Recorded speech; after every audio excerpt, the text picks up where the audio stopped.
I'm gonna be honest here, I already wrote a script about the soundtrack to Attack on Titan. It was a look on how the series uses its musical motifs and the ups and downs to using it. I spent like 3 hours on it and finished it at like 3 p.m. Flash forward a few hours and guess what I see floating around on Reddit?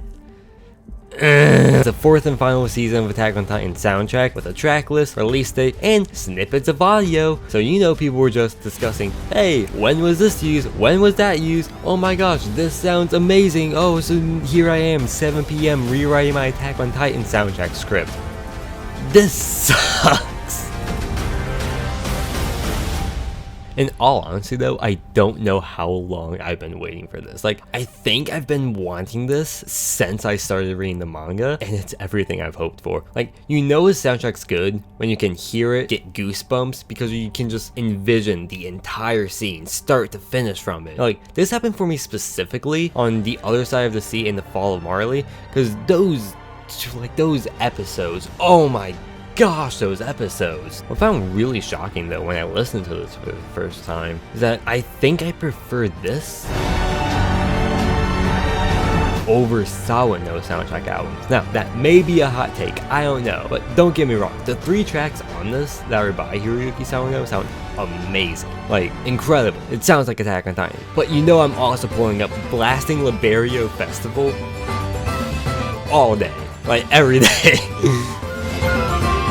So, for those of you who don't know, Attack on Titan is an anime with 4 seasons and soundtrack is amazing. That's the gist of it, right? But the first 3 seasons were composed by Hiroyuki Sawano, but during a studio shift in between season 4, from Studio Wit to Studio Mappa, the role of composer got a bit muddy and shifted from Sawano to Kota Yamamoto. Don't know if I butchered that, but let's just roll with it. Now, this doesn't mean Sawano wasn't part of the soundtrack and music department at all. No, he was just co-composing it, and on the track list of 23 songs, he only composed 3 of them, which is, you know, a really small percentage in the grand scheme of things, but let's just roll with it, right? Co-composing. But what shows has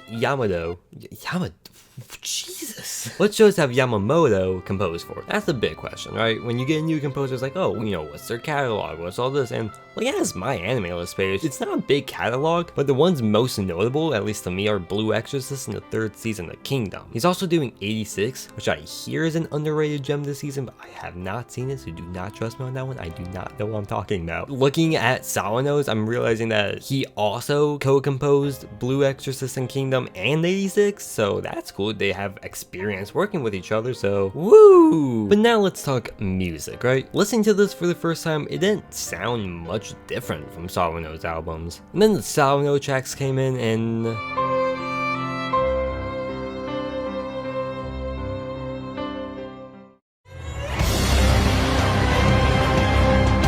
there's a difference. There's a very noticeable difference here. It feels like Sawano was told he got 3 songs and he was like, alright, time to pull up with the heat.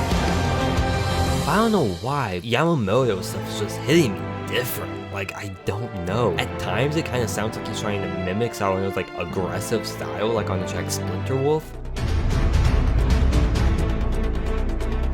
And also on like a lot of the slower songs, he has a lot of like bit crushed percussion and like eerie sounds to it, and it just sounds like a Sawano track almost. Like, for example, Cold Light and Nightmare.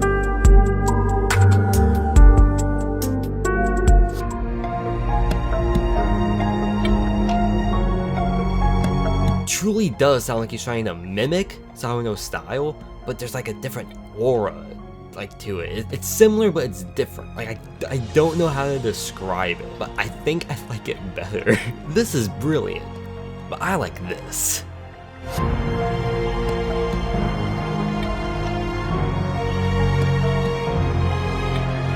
Standout tracks to me personally are Splinter Wolf, because the hardest part of the song wasn't used in the show.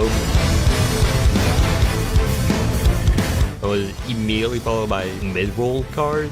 Cold Light, like I said earlier, has like a really eerie sound that just gives you chills, and it's insane. Memory Lane also has English vocals in it, so that's sick. But the track I think that is used the most interestingly is True History. This song plays at the beginning of Willie Tyler's speech in episode 5, and what I find most interesting about it is that it's played over a few different conversations, right? The first is the warrior candidates' reaction to the play starting, and they're like, hey, where's Falco and Reiner? What's taking them so long? All this, that's mystery, right? The next is Yelena arriving and removing the warriors from the stage as this unknown faceless soldier, also a huge mystery vibe to it. And then comes the basement with Aaron, Reiner, and Falco having their conversation with it muffled in like the background, also having a mysterious vibe to it. So you would expect something that's more mysterious and like eerie over it, but no, it's this large brass section just pounding through over these conversations like a real stage play. I really like how they use this track to give off a sense of realism to the situation. The loud brass and percussion carrying over conversation from around the nearby area helps give it that sense of space and proximity to the stage. Enforcing that proximity audibly really helps push the fact that Aaron is close to the stage and to the audience of the play. This hasn't been done in Attack on Titan before, and I really like that use of the soundtrack. It feels like Yamamoto was just thrown into this really weird part in the series of Attack on Titan, and I feel like he did a really great job on making it work. Him mimicking Sawano's sounds help makes the season feel like it's still a part of the story, while also giving a unique sound that's different from Sawano's, also helping emphasize that turn in the narrative. And it's amazing. I love the soundtrack probably more, and I cannot wait until June 23rd or 22nd in the US. I don't know, time zones are weird, but I cannot wait for me to just blast this in my car. I'm really looking forward to this coming out. I love this so much. But if we're being honest here, we all know Liberia Festival is the best track on this, hands down, without a doubt. If you think otherwise, you're wrong.